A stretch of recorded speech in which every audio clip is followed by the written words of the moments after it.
So you were diagnosed with autism Yes. later in your life. Yes. What age were you? It was right around the time of the car accidents, so 23, 24. And what led you to seeking that diagnosis? I had always been something. That's what the misconception is people go, oh, everyone's autistic now. And it's like, well, no, we were always something. There was other labels on it. People just didn't understand me. I mean, I was told I had bipolar 2 for the majority of my life, which made very little sense to me because there was never any manic highs or lows. That's me. That's you, yeah. You thrive in mania. You, yeah, I don't know how else to put it, but for me, I'm very even keeled. I just feel different, and I always knew that my brain was slightly different, and that I saw things differently and observed things differently and felt things very deeply. I always struggled to make friends, very close friends. There was always something there, and that's how they labeled it, because when you label something bipolar 2, you could give a kid a pill, and that's it. Because that's something with medication. I mean, with something like Asperger's or something that's neurodivergent, you don't necessarily need a medication as much as you need like a talk therapy or a psychotherapy like that. So that's kind of what led me to it, is when I started to lose the weight, I started to feel more like myself, and myself wasn't someone who was bipolar. It wasn't someone who needed to take these medications, because truthfully, I didn't see the need to, because I never identified with what they said that I was. They had said that to me because my diagnosis came when I was arrested for selling weed in high school. I kind of had like a little mental break after, where I was pretty depressed. So they sent me to a mental hospital. And there they had just told me I was bipolar 2 and sort of forced me to take pills for like a week straight. And then that maintained after that, because I got put in a program to kind of like help with school and stuff. But like, you've seen my report cards when we were going through them recently. I was very clearly a kid looking for help. Like, my teachers all had things about me being humorous, but also being disruptive in class. And to me, that makes complete sense, because I was always the class clown, even though I had no friends, because I didn't understand emotions. I didn't understand reading people. I didn't know how people felt. But laughter is such an outward emotion that if I made people laugh, I knew what they were feeling. You can't mistake a laugh. I mean, someone's having a good time, they're laughing. So to me, that's how I acted out, because it was the only emotion that was so clear to see. And for me, it was nice to understand how someone was feeling. You say this, if you've met one autistic person, you've met one autistic person. What does that mean?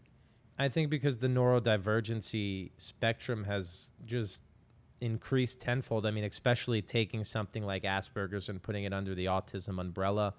It's all one spectrum now, which some agree with, some disagree with, but there's autism. People think there's a look to it, which is so. I mean, obviously, that's a big joke of mine on stage when people say I don't look autistic, but that is offensive, because that's putting down a certain group of low functioning people, and even that is no longer a good term. High functioning versus low functioning. So even words get changed so much. It's hard. But yeah, I don't. It's a saying that autistic people have to kind of remind people to be kind to everyone, and don't, just because you know one person, like someone who meets me, I tell people I have the type of autism where people meet me and they go, oh, maybe I'm autistic too, because I seem relatively normal, I guess. It's just about understanding that everyone is different in this, and that it is something that they have such a new grasp on. No one really knows. I mean, I guess they know, but it's still new. I mean, I feel that you do a really good job of. I feel that a lot of people don't realize some of the things that you struggle with internally, because of the fact that you're a performer, the fact that you do such a good job of articulating it and making jokes about it. But there is an internal struggle that people don't necessarily see or recognize in experiencing life in a way that's different from other people. Is there something that like you wish you could say to your younger self or other people experiencing this that feel like they're alone in that? It's something I still struggle with, is that just because I feel something doesn't mean I'm able to express it, and just because I'm expressing something doesn't mean that's how I feel. and learning that balance is really hard because my facial expressions don't always match what I'm internally feeling. Like, I've spent enough years as a stand-up comedian, I mean, almost a decade now, to where you get roasted. I'm okay with getting roasted. It doesn't bother me. But my face never doesn't react as if I'm actually in pain because people are saying mean things to me. So my face reacts like people are saying mean things to me. Internally, I'm okay with it. But my face always reacts in that way. So people will think I'm angry when I'm not. People think I'm upset when I'm not.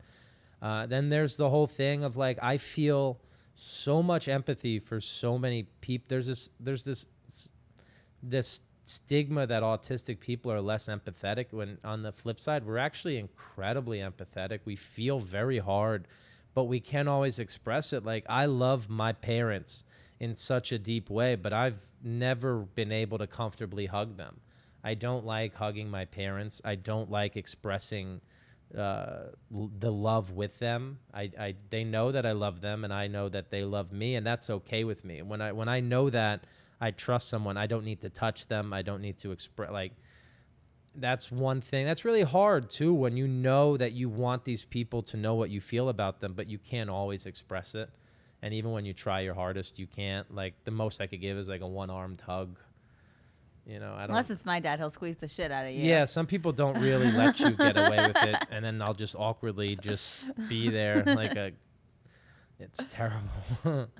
But yeah, I don't know. I get very upset when people don't believe me. That's something that I hear a lot, and people think that I'm just doing it to do it. But if you've been something your whole life, and you just start to get a grasp on what it is, why wouldn't you want to dig deeper and explore it more? And also, it's like, I'm fucking 28 years old. Like, I'm still in the age where I'm going to be learning shit about myself. So, like, who are you to say this is what I am and what I'm not? And yeah, who cares if there's more autistic people now than there were 20 years ago? That's what happens when society advances. Like, we didn't have, like, no one ran a 4-minute mile until one guy went out and ran a 4-minute mile, Roger Bannister. Once he did that, in the coming weeks, a bunch of people ran 4-minute miles.